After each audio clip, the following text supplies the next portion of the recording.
Baby photos are such the cutest thing. I love them. And what I need to do is make a photo collage for my husband.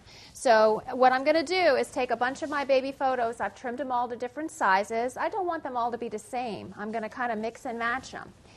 And I am going to make this wonderful baby photo collage. My name is Janet Castro. I'm an independent demonstrator with Stampin' Up!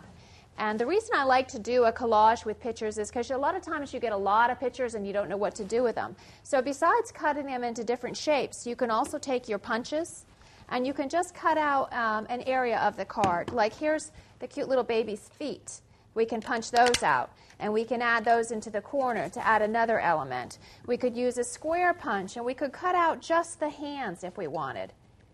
And that makes a cute look too.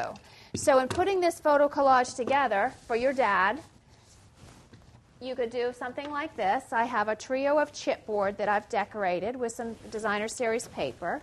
And I could put a couple pictures on here. I could overlap some pictures. I could do some journaling and really have a lot of fun with this. This way he could take it to work and hang it in his office. He could hang it in the den at home. And it's just a lot of fun. Use your imagination when you make photo collages. There is no right or wrong.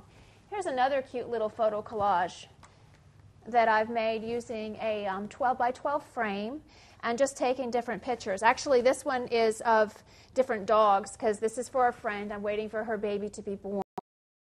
Get that done. Her husband will have a nice photo collage. Janet Castro with independent demonstrator with Stampin' Up! Photo collages are a lot of fun. Every dad would enjoy getting one. I hope you'll make one for yours.